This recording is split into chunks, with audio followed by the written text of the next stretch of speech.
Welcome to Balanced Life with Debbie Carlin Boyle. Conversations connecting to a healthier you. The show that gives you all the latest and greatest health and wellness information to inspire you to live a life of balance and joy. Debbie Carlin Boyle is a health and nutrition coach, personal trainer, and fitness instructor who helps her clients live in balance with everything that feeds us, in addition to the food on our plate. Please welcome your host, Debbie Carlin Boyle. Hello. Hi, everybody. Welcome. Good afternoon. Welcome to the show. If you're watching live, it's 2 p.m. in the afternoon here on the West Coast. And my guest is on the West Coast, too, which is highly unusual. And I'm so glad that we're in the same time zone for once. If you're not watching live, welcome as well. I'm glad you joined us today. We have a great topic we're talking about in the health and wellness realm. And stick around because you're going to want to be listening to this discussion. But before we get into it and I introduce my guest, I want to introduce myself. As you heard in the opening, my name is Debbie Carlin Boyle. I'm a health, nutrition, and fitness coach, and I help people find balance in all those things that have to come together in alignment for us to feel complete and happy and successful and empowered. All those things come with lots of self-care in lots of different areas of life, and I help you navigate that. I'm a cheerleader for you, a coach for you. I've got great tools and ways to see you through it. I work with groups. I work with individuals, and if you go into my website, which is up on the screen if you're watching us right now, it is Balanced Life by Debbie, DEBI.com. And if you go there, you can just hit, I'm giving away a free detox, a 3-day fall detox with some fabulous recipes that are easy. You just hit the market, buy the ingredients, and in 3 days, you just feel lighter on your feet, lighter in your head, you know, the gut-brain connection and all that. So I implore you to go ahead and download that. And in the meantime, say hi to me where it says connect with us. And I would love to talk to you and help you get onto a program. So, the other thing is my show is live, and so it's interactive. So we ask you to join us either by asking a question or making a comment. And to do that, you could do a couple of things. One is simply, if you're not in the car and it's easy for you to jot this down, you could call us. The number here is 323-524-2599. Again, 323-524-2599. 2599. You can give us a call and ask a question if something comes up. And with the subject that we're talking about today, I bet you something's going to come up. Now, if you can't call in for whatever reason and you're listening live, you can go to my Facebook page, which is Balanced Life by Debbie, DEBI, again, and you can write a comment or ask a question there. And I check throughout the show where we're streaming live to see if anybody has a comment or question that we can address during the show. And if it's after the fact, if you're watching on YouTube, make a comment, ask a question. I'll get a hold of our guest to answer for you. Or you can do the same thing on my Facebook page or my Instagram. So anywhere you're at, we'll get back to you. So we want you, the whole idea is to have conversations that incorporate everybody and make you a part of the conversation too. So get involved with us today. Also, I invite you to go to my YouTube channel and subscribe if you would. And that just allows you to get all this health and wellness information. I've been doing a show going on my 7th year. I've got 2 YouTube channels, and you can name a subject and I've done a show about it. So you can get answers and great, great information on the content that I have on my YouTube channel. Also, if you go to Apple Podcasts or any of your favorite platforms, just go ahead and give my show a rating, and that helps too because I do have sponsors, and it's always good to let the health and wellness field in and let them see that people are actually listening to the content. So, on with the show. It's time to introduce my guest. So, did you know that normal changes that occur in our bodies as we age also change the way we react to alcohol and what it does to us? It takes longer to absorb alcohol than it used to, leaving a drink to circulate in your bloodstream and intoxicate you for longer than you'd imagine. Also, did you know that women, especially older women, which I'm one of, are more sensitive than men to the effects of alcohol? So enter Karolina, Rzadkowolska, who is a certified alcohol-free life coach who helps intuitive women ditch alcohol and discover their greatest purpose. She's worked with thousands of clients through her online courses and coaching to change their drinking habit and unleash a new level of health, happiness, and potential to go after their biggest dreams. Her book, Euphoric, Ditch Alcohol and Gain a Happier, More Confident You, came out on the bookshelves this year on January 4th. She is the host of Euphoric, the podcast, founder of Euphoric AF, and her work has been featured in Huffington Post, The Sunday Post, Pop Sugar, Real Simple, Elite Daily, and multiple TV shows. Karolina is passionate about helping you discover what really makes you happy outside of a beverage and design a life for you that you will love. So will you please welcome my guest, Karolina Rzadkowolska, to the show. Give a hand. Hi, Thank Karolina. you so much for the warm welcome. Thank you. Oh, thanks for being here today. Did I annihilate your name? It was perfect. Okay. Even if it wasn't, we'll take it. So I'm so excited that you're here. I was excited. I think you reached out to me to be a guest on my show, and you're the perfect kind of guest that we're looking for. And although I've done a show about alcohol before and health, I have never done one about living a sober life and the reasons why. So this is going to be really good, not only for me, but for our audience, and so informative. And I'm really, really happy to host you. But I want to start from the very beginning in why you're doing what you're doing. And you can go back as early, like where you grew up, where you went to school, because I'm sure that had something to do with drinking alcohol, because it usually does, and go from there, if you don't mind. Debbie, thank you so much. I'm so excited to share. And basically, I'm so passionate about this topic because of what it opened up in my life. I'm so passionate about it because to me, it's not really about the alcohol per se. It's literally the space you create in your life to fill with your passion and purpose. And that's what I really want to illustrate today. And, you know, my story with alcohol is pretty typical because oftentimes when we're talking about alcohol and someone who might approach an alcohol-free lifestyle or decide to quit drinking, we get pretty quickly wrapped around in these paradigms that are very old-fashioned. We think of, first of all, problem drinkers. We think of what it means to have a problem. We think of alcoholism, things like that. And for most intents and purposes, it's really hard for us to actually reevaluate the role of alcohol in our life without going to those extremes, you know? So I'll tell you in my life how it played out. I started drinking around time for high school, college. Basically in college, I started partying a lot. I started drinking, had no very good coping mechanisms back then. And it quickly just became this ingrained habit in my life. Very carefree though, but very unhealthy. I continued that in grad school. And it was though in my mid 20s to late 20s where things started changing in my life. You know, I settled down with a career, I bought a house with my husband, I got married, and I really got into health and mindfulness. And so the drinking that was really this party lifestyle when I was younger morphed for me. And it morphed into basically something that seemed a lot more adult, a lot more respectable. So what happened was that Monday through Thursday, I would live the healthiest lifestyle. Monday through Thursday, I'd go work out, I'd drink my green juice, maybe I would meditate. And then Friday through Sunday, I lived a very unhealthy lifestyle because I was over drinking.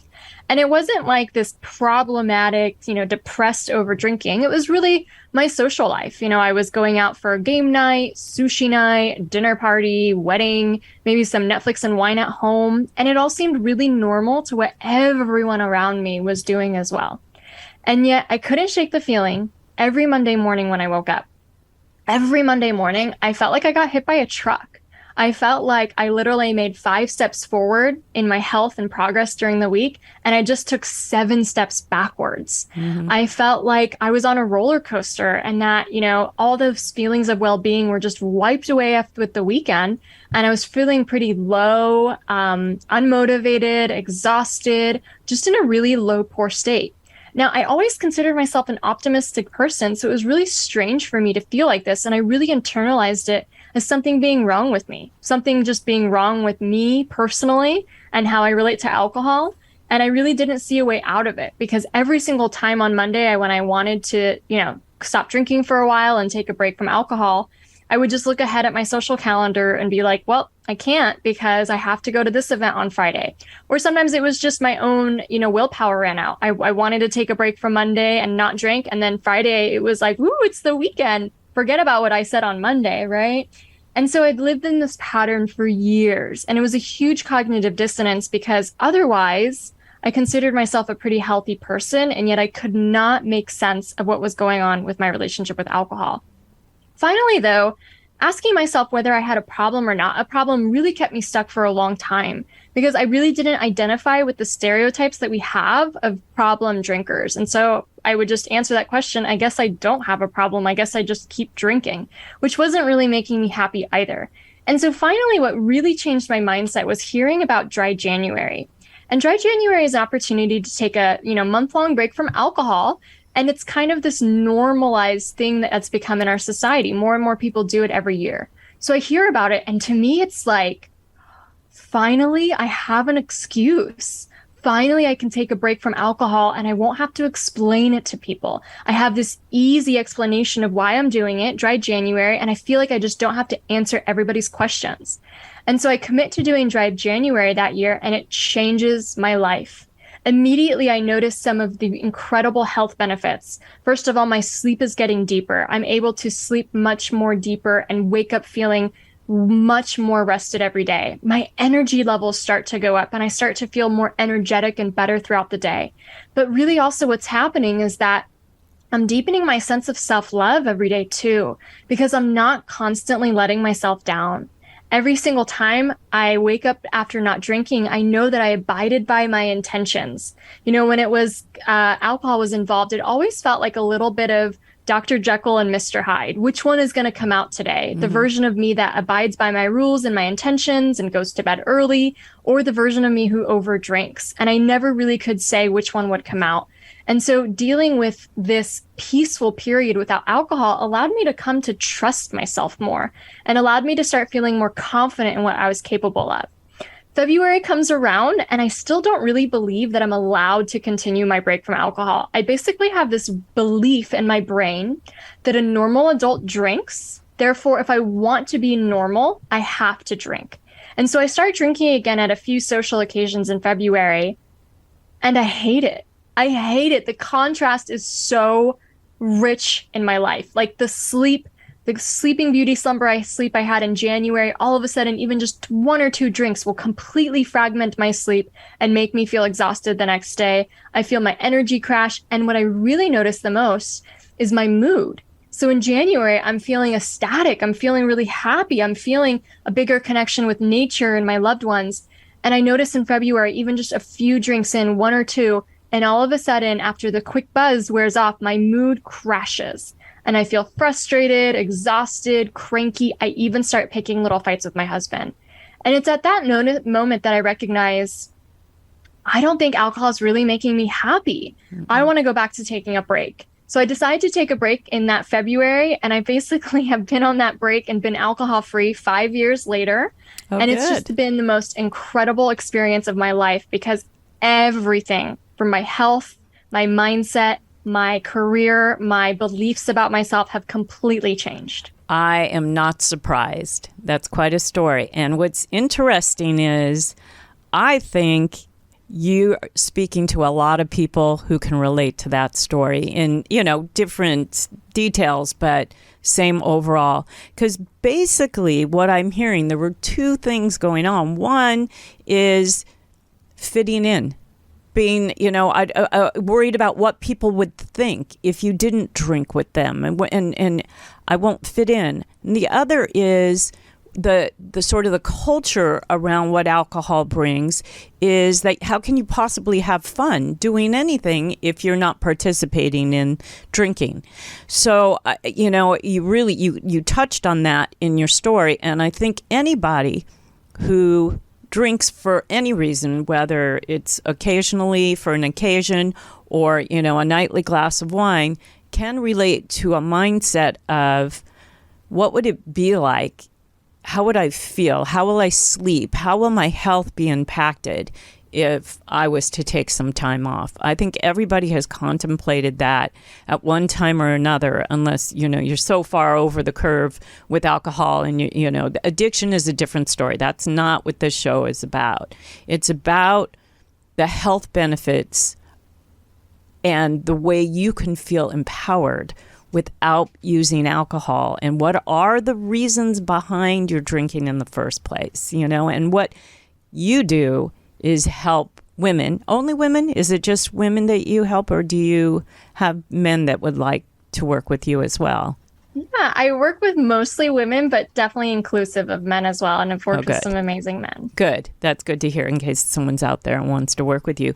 But I think that, people that are contemplating what a sober life would be, and I have been a coach myself and helping people in the realm, alcohol plays a big part in food as well, because liquid substance is also, going into our gut, going into our bodies and reflects how we feel about ourselves and whether or not we can lose weight and whether or not, we're giving ourselves things that eventually can cause disease or despair, depression or whatever it may be. Alcohol plays a part in myself working with clients. And I always believe that we're more successful when we work with a coach, whether we're in a group situation or a one-on-one, to individualize what we're going through.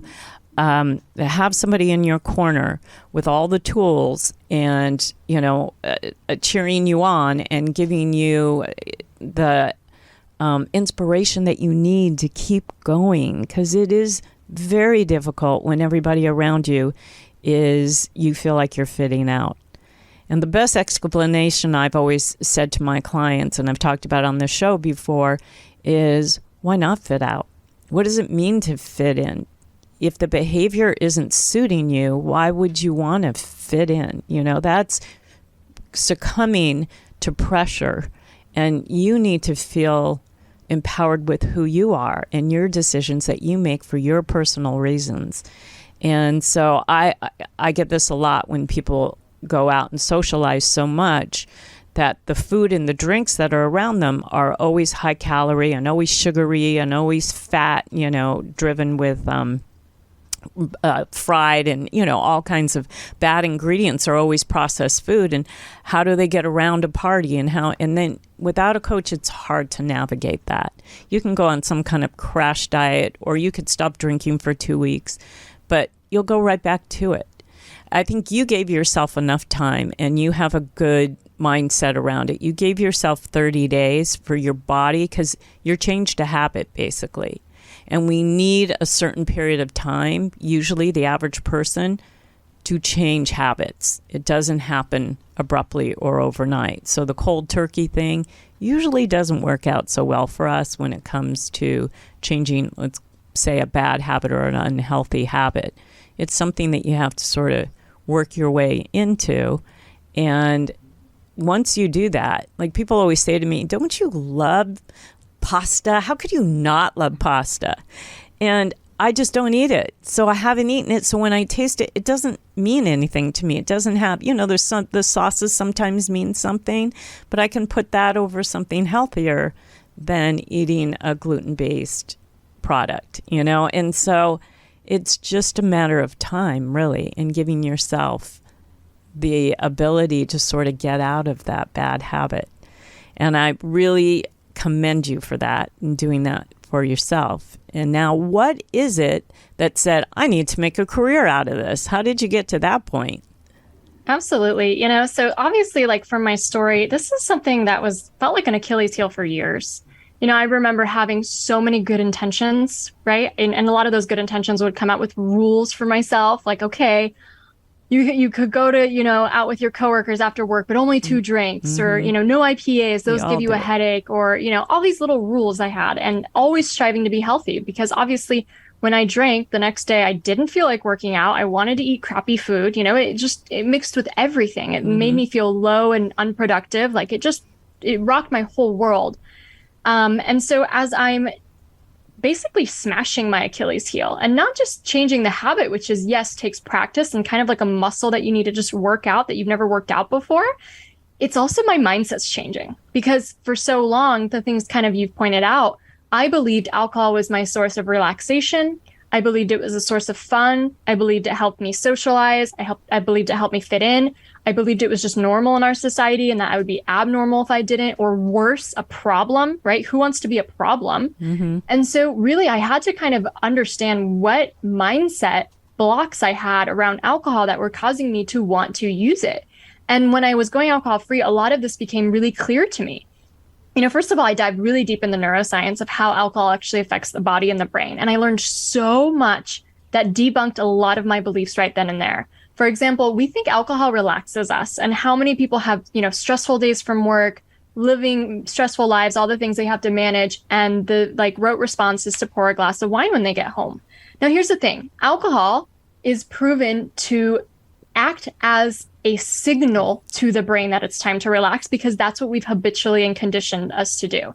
They've actually done a study where they put these brain nodes on participants, and everyone just got off work. So they were able to measure their brain waves, and everyone just got off work and their brain waves are pretty chaotic, pretty stressed out. And they all sit down at a bar or restaurant and everybody orders a drink. Now, here's the thing. The brain waves all of a sudden smooth out. They relax. But here's the kicker. Nobody actually drank the drink that they ordered yet. They just put in the order with the waitress or the waiter, which means that our brain is actually relaxing at the rituals we've created in our lives to signal that it's time to turn off. Now, realistically, biologically, what alcohol is doing to our body is it's depressing our brain and our central nervous system, meaning it's seizing its ability to actually think and work. So it's actually kind of like killing slowly our brain cells and ability to function. But then what happens most part is, as it's doing this depressant nature, our body has this counteractive process to make sure that, alcohol just doesn't sedate us to death. And so we counteractively release stress hormones in response to alcohol. We release cortisol, we release adrenaline, and we release something called dynorphin, which is kind of like the opposite of endorphins. It makes us feel pretty low and glum. And so every single time we drink, we release these stress hormones. And after one drink, you'd have to be pretty introspective to recognize it. It'll probably kick in about an hour later. But most people don't just stop at one drink, right? So most of the time you drink in the evening and you don't catch the stress hormones coming to you until the middle of the night. So a lot of people after drinking will wake up at 3 or 4 a.m., really frazzled, unable to fall back asleep. It's like they've just been shot with adrenaline and they're worried about everything. Another thing that can happen is if you don't wake up in the middle of the night, you'll wake up the next day with more anxiety, So all that stress that you had that you were alleviating with the drink has now just been compounded with a headache and more anxiety. And the thing about these stress hormones is they actually last in the body much longer than the ethanol itself. Depending on how old you are, ethanol will be processed by your body anywhere from 24 hours to 7 days. It really depends on how old you are. But the stress hormones last longer. They can last up to 2 to 3 weeks in our body. So it's just uncanny to me. Once I started learning all these facts about alcohol, and that's just one. I mean, there's so many I learned about how it affects weight gain or how it affects sleep, that I started changing my beliefs around alcohol. Wait a minute. Alcohol doesn't actually relax me. And when I really ingrained that belief in my mind, I stopped desiring it for that reason. And I had to do this with all the reasons why I came to drink. I had to do this with my beliefs around thinking it was more fun, thinking it helped me be more confident, all these things. But essentially, I just tore down every single belief I had around alcohol's benefits. And what that did is it essentially completely removed my desire for it. So it's kind of like you with pasta. It's not like I can't eat it. It's not like I can't drink. I have no desire to drink. I lost all those desires. And that's what I'm really passionate about helping women do. Yeah. And I think, you hit the sort of the nail on the head and talking about the rituals, which is what I was saying earlier. But like there used to be a ritual where when we would cook, we didn't necessarily have to have a glass of wine when we ate dinner, But cooking, if we cook together, that was the time to open the bottle. That was the time to pour the glass and kind of walk around the kitchen. And, cooking is an act of love if you do it with somebody you care about, and you're chopping and sauteing, and here you are sipping and maybe pouring a little bit. It's that ritual that I realized when I no longer really had a daily partner to cook with, I was stuck in that ritual. So all of a sudden, and I never did this before, that, sun would start going down. It was time to cook dinner. And I needed almost like, not that I needed the drink, but I needed the whole thought of the drink. The reason, for cooking is because you get to drink, or you get to drink because you're cooking. However it played out, I felt like that's part of, we're very, rituals are habits, and we're stuck in those. And that's the thing that coaches, again, can help you undo and regain good ones and get rid of the bad ones. And, what we do is we make up excuses in our head that it's okay this time, or I'm not drinking that much, or it's all right to drink alone because I've already looked and, I've seen the statistics, or not the stats, but the recommendations that one drink a week or one drink every 3 days for a woman is okay, and because it's tolerated. But it's not that they don't really dig deeper on those statistics, those recommendations on how harmful it is. Your sleep quality, like you said, is completely different at night. When we sleep, we need to get into a deep, beyond REM sleep, we need to get into that deep sleep. If you're drinking any amount of alcohol during the day, or even closer to the evening, which is when most people do it, like you said, the get off work, ritual of here's the time to unwind, you're disrupting, and you'll never hit that deep sleep. And like you said, you'll wake up in the middle of the night. That's when our bodies regenerate. That's when you're sort of put in the garage overnight, and all the cleaning stuff, all our systems are going to work while we're asleep. But if we don't get into that deep sleep, or our bodies are struggling to assimilate the alcohol, we'll never get the cleaning part done. And guess what? Now you're gathering every kind of thing that you in the negative to set yourself up for disease in the future. And that people don't want to think about. They don't want to get into that. So it's the culture behind. There's a similar culture with sugar, which is also something alcohol turns into. So, which is really, it's fermented sugar, basically. Yeah. Yes, exactly. And there's a gut-brain connection that we can't ignore. That we're going to not be as efficient in anything and everything if we're accumulating that sugar in our body, all those toxins. So what you're doing is just amazing. We're going to take a quick break from one of my sponsors, and we're going to come back and get a little bit more into how you work with people to get rid of these bad habits and create new healthy ones, and what we can do for ourselves right away. So we'll be back right after this message. Without looking at labels, do you actually know what is in the cleaning products that you use in your home? If you haven't addressed this yet, it's likely that you are spraying toxic and dangerous chemicals in your home. 3 common ingredients that you want to avoid at all costs are ammonia, fragrance, and bleach. These ingredients and chemicals can contribute to chronic respiratory problems, allergic reactions, allergies, cancer, hormonal issues, headaches, and more. So what's the solution to a healthier, clean home for your family? Teas Organics, all-purpose cleaner and room sprays. Tea's products are formulated with the power of an essential oil blend. Her all-purpose cleaner gives you a clean surface, shower, toilet, or simply just use it to spot clean or dust, and all without harsh chemicals. And to make it even better, Tea's Organics all-purpose cleaner uses 100% organic essential oils and has a sweet yet spicy herbal aroma with hints of citrus. Imagine a fresh, inviting scent and sparkling clean home that you know is free from toxic, potentially harmful, and cancer-causing chemicals. I use these products, and I can personally attest to all of the above. And right now, enjoy a 15% discount by applying 15DEBBI, DEBI, to your order. So check out these amazing products by Tease Organics that are healthy for you and your home.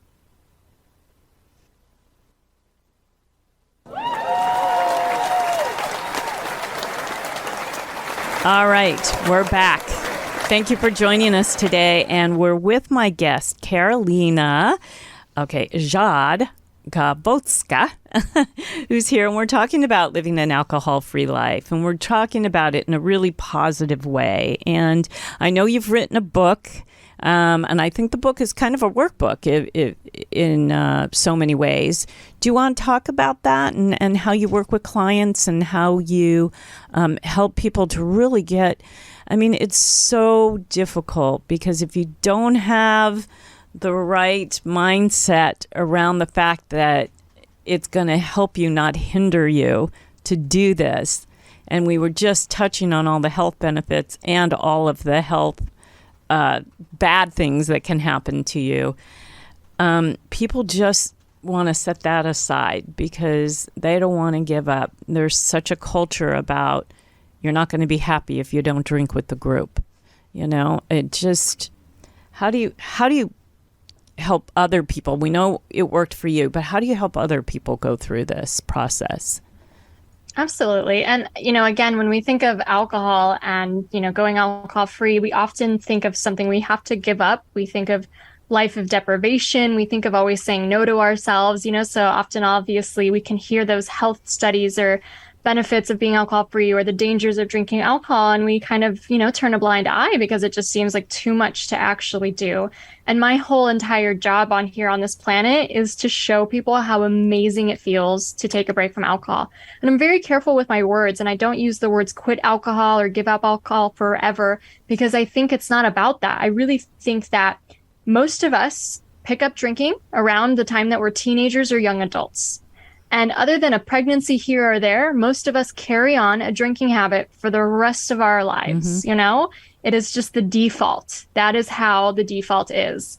And so basically, because I talked about those stress hormones, and another thing that I didn't talk about yet was that alcohol actually lowers our receptivity to dopamine over time. It lowers our serotonin levels and it lowers our GABA levels. Now, those are all neurotransmitters that are responsible for making us feel happy and peaceful. So that as a drinker, my mood was always down here. And then when I drank, I had a spike of pleasure, right? When I changed my relationship with alcohol and took a break, all of a sudden my brain chemicals rebalanced. Now, this can take a while. This can take a few weeks.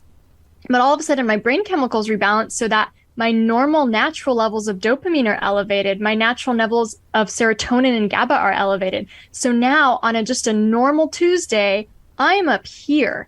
And the things that used to not register as much are registering as making me so much happier. A walk in the woods or a belly laugh or cuddling with my dog are all of a sudden making me so much happier. So to me, I really like to give people this kind of analogy. You've had drinking in your life your whole life.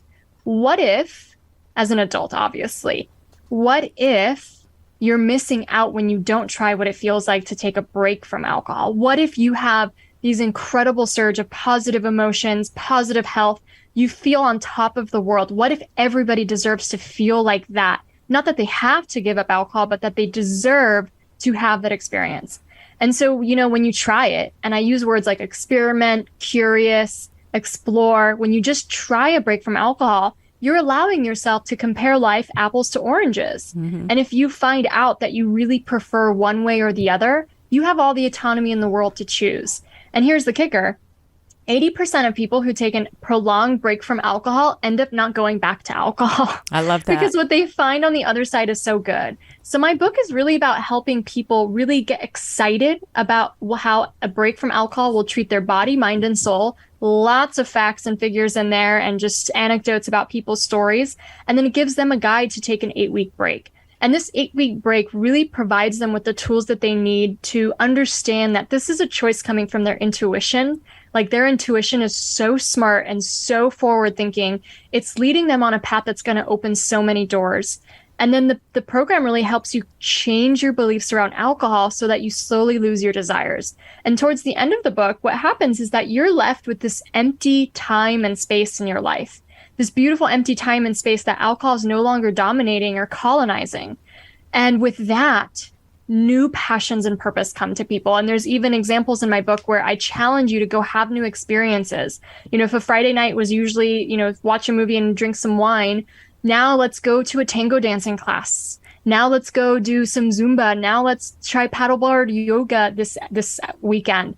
So it's really inviting people to find the fun that they're looking for, but instead of being a passive zombie around it and just hoping that the alcohol will play with the brain chemicals, we're now creating the fun in their life. And so I work through this signature framework that's featured in my book. It's also featured in my program, Become Euphoric, to work through these steps of not only changing your beliefs around alcohol for people, but also for helping them discover what's truly giving them passion. Because here's the thing, I truly believe that we drink for 3 reasons. We either want to turn off. So this is like, I'm stressed out and I just want to, you know, relax. I want to turn off all the to-dos. Or we drink to turn on, right? Like it's Friday. I want to go out. I want to have some fun and excitement. Or we drink socially because we think that that is what's needed to bond or to fit in or whatever that is, maybe for confidence. And so if we can learn to turn off naturally in ways that really work to decompress the nervous system, and if we can learn to turn on by facing boredom with more creativity and fun and passion in our lives, and we learn to get confident around it, right, by not drinking socially, we've literally not only lost our desires to drink, we've now supplemented our life with everything we were looking for from alcohol, but that alcohol wasn't really effectively delivering. I always tell my clients, it's not the drink you really want, it's the feeling you believe a drink will give you, and you are a powerful creator in your life and can create those feelings on your own, and even more powerfully. So true. That's really strong and really, really, really true. It's it is so. There's such a culture around walking around a social situation with a glass in your hand. There's something about that says, "Oh, you're cool," or "You're," that this is gonna give me, so my daughter, for example, is getting married a week from Saturday. And my younger daughter is officiating because it's a small wedding and there's no wedding party. But there is, a good 50 people will be there. And so there is an audience. And so my daughter, who's officiating now, I don't know about what my daughter's plans are. There's 2 folds going on, right? It's a big celebration. So alcohol around celebration is a big thing. My daughter's shower was just this past weekend. Guess what I was in charge of? Buying the drinks, non-alcohol and alcohol. But how do you do a wedding shower in the afternoon without, white wine, rosé, and Prosecco or champagne? You don't, and I was in charge of buying that. It was really awkward for me to buy so much alcohol. I was like $500 worth of alcohol that I just not endorsing, it's like me going out and buying junk food for a party. I couldn't, it was very difficult. So anyhow, but that is the ritual. That's part of the celebration. Now here comes the wedding. And my daughter, who's officiating, said, well, I'm probably just going to do a shot of tequila before I, go up there just to calm the nerves. How common is that kind of phrase? Let's do a shot. And I, when we're watching things like reality TV, talk shows at night, and you see them take out a bottle and how do you cheers without alcohol in your hand? How do you go on a wine weekend with friends or even a significant other and go hit wineries if you're not drinking. It just doesn't feel like you're part of the situation or what society what everybody else is doing, which is what I talked about earlier.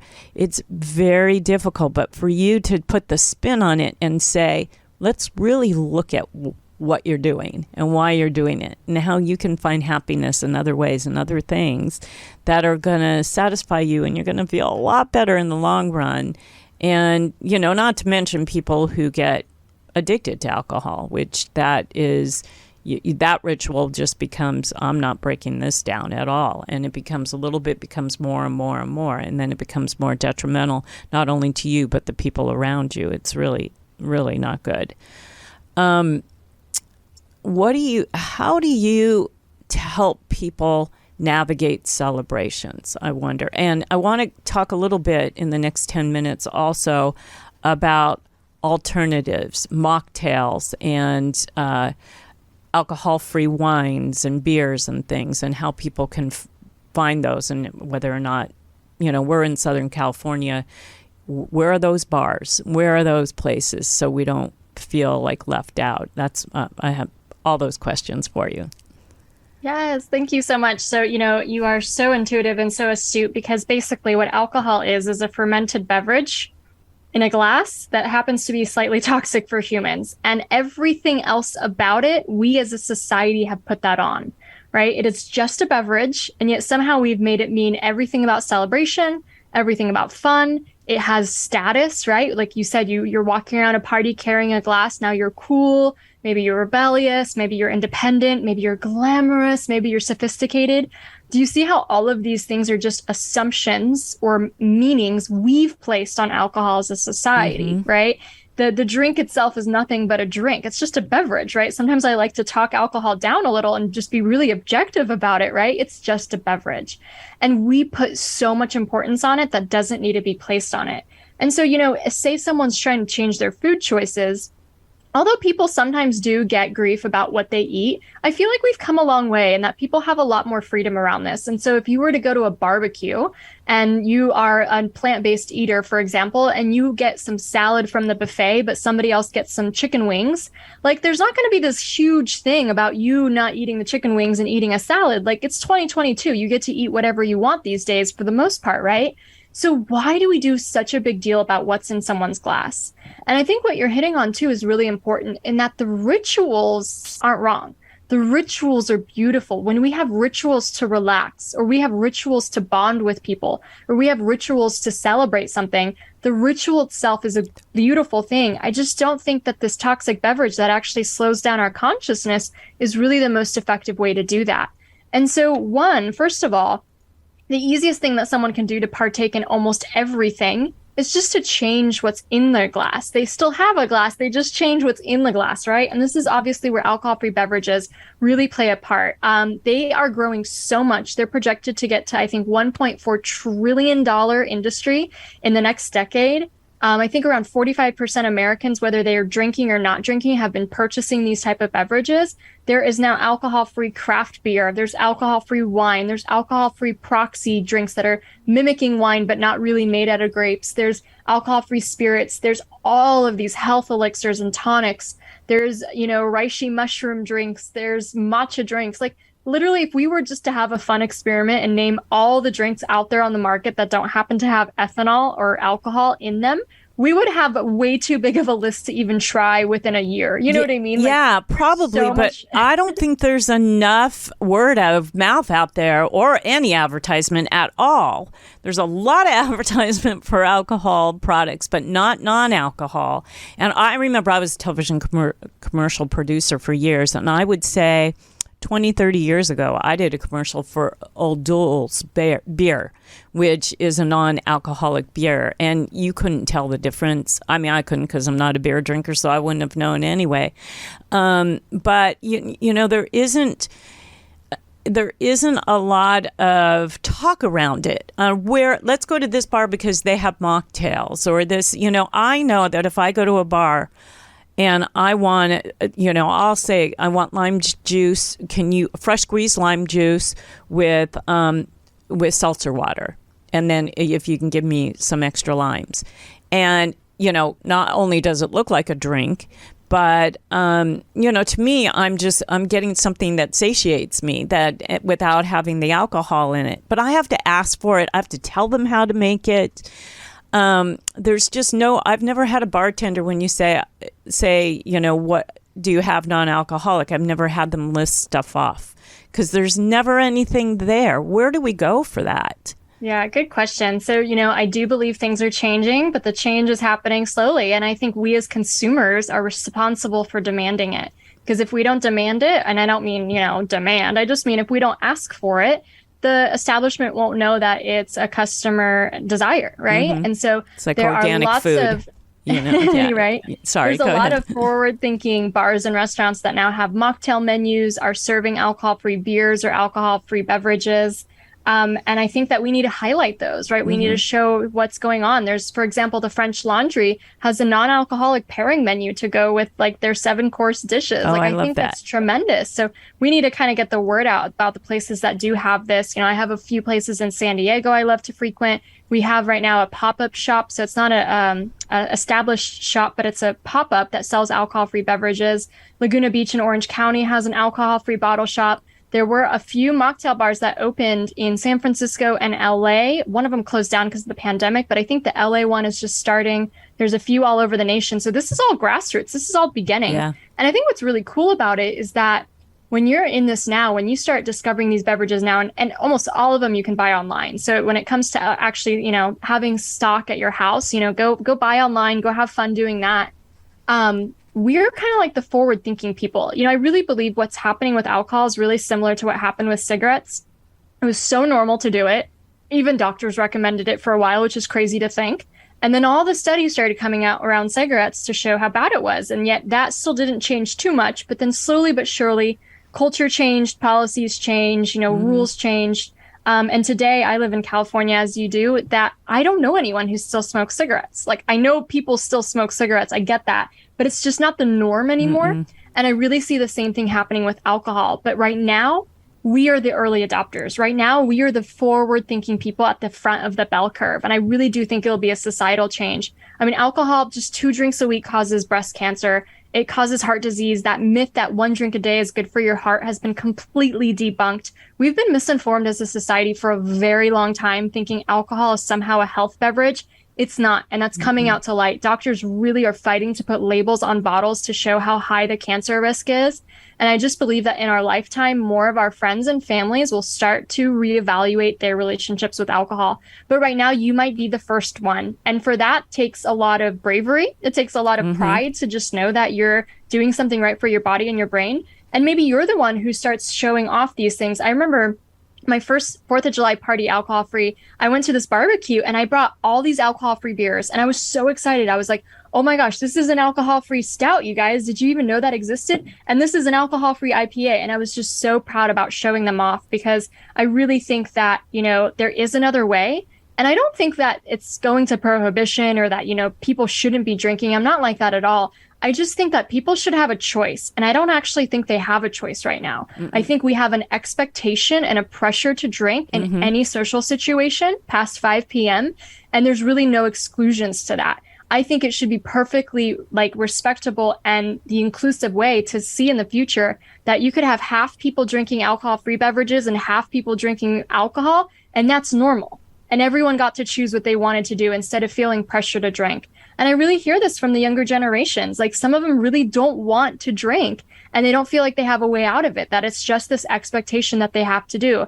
And sadly, the culture ahead of them is the ones who put that on them. It's us who, as the adults that are around right now that are showing people of the future what is expected. And so, when we have every single party or hangout or thing and the expectation is that everybody drinks, we're showing the younger generations that that's how just things are. That's what they have to do.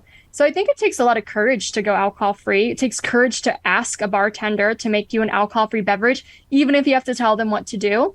And I think it's also the courage that you build up in this area is literally what allowed me to quit my day job, launch a business, write a book, and completely change my life, where now I travel around the world anytime I want. A lot of things that we really want in life are the road less taken. And so when you do it this way, when you take the road less taken with alcohol, you're kind of building up that courage muscle to do it in the ways that will really make a huge impact in your life. And, going back to your original question about celebration real quick, I obviously celebrated a lot with alcohol when I drank. And I look back at like my wedding, for example. I drank at my wedding. I tried to like not drink too much, but inevitably by the end of the night, it wasn't like what I wanted it to be. And, I feel shame still from that day, even though it was one of the happiest days of my life. And what I recognize is that every time I have this happy memory and I married alcohol with it to celebrate, I woke up the next day feeling a little bit of shame. And now that happy memory, that thing I was celebrating, actually doesn't feel as happy anymore. And so one of my favorite ways, for example, to celebrate something by myself is I like to go watch the sunset. I like to go commemorate the idea that I've achieved something or that something incredible happened, and actually watch the universe paint this miracle in the sky. I love to hang out and celebrate with friends. And, I have a lot of friends who don't drink, and we celebrate over mocktails. The rituals are the same, but the spirit and the energy and the consciousness is completely different. And I can tell you that I feel buzzed hanging out with my friends, not drinking, because it's not the alcohol that really truly gives us the buzz. It's the people we're with and the energy of being with people who you can really be present with, which actually alcohol robs us from. And I used to drink to have that liquid courage too. I'm a total introvert. I grew up really shy. So I can totally relate to your daughter who wanted that shot of courage.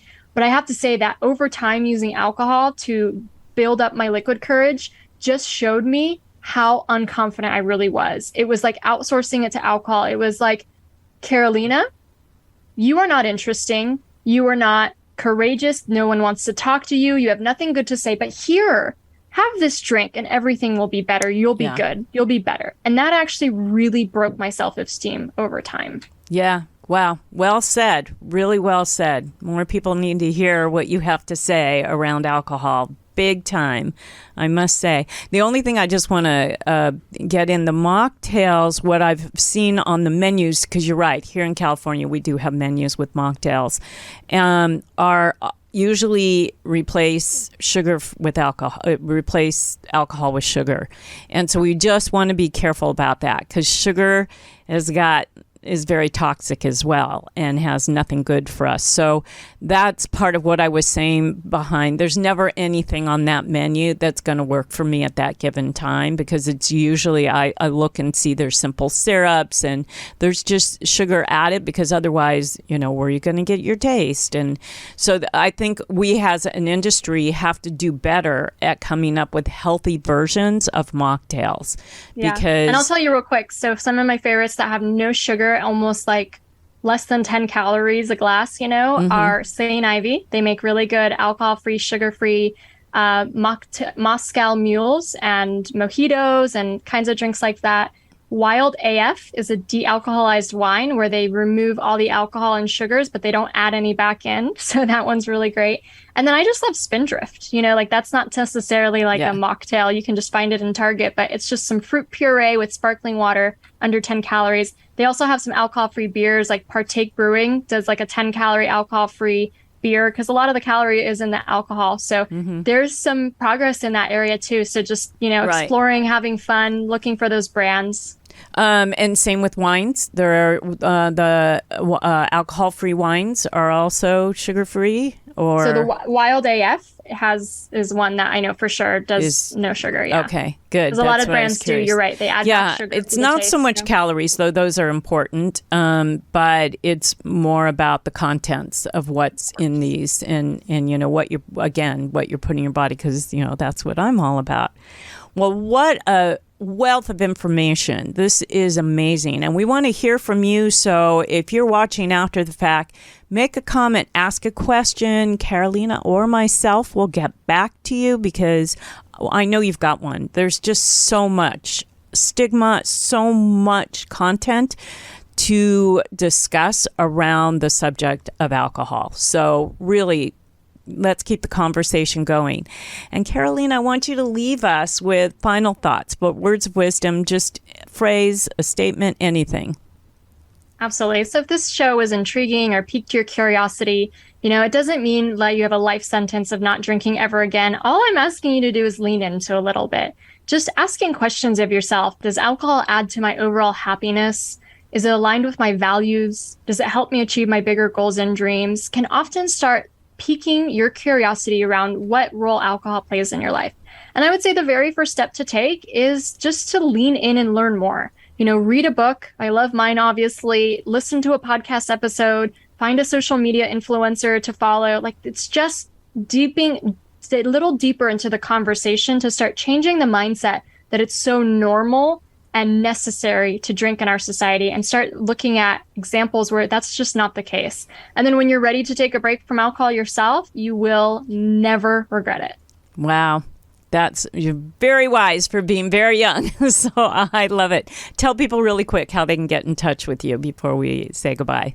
Absolutely. So if you want to learn about coaching with me or my group programs or retreats, I'm at euphoricaf.com. If you're looking for my book, Euphoric, you can just type Euphoric into Amazon or go to www.euphoricbook.com.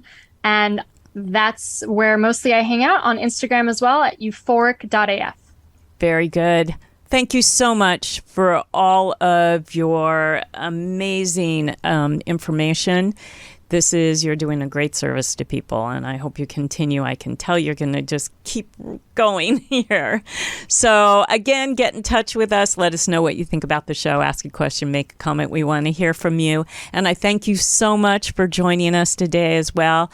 And remember to keep going out and having those conversations that connect to a healthier you. Bye, everybody. See you in a couple of weeks. Bye.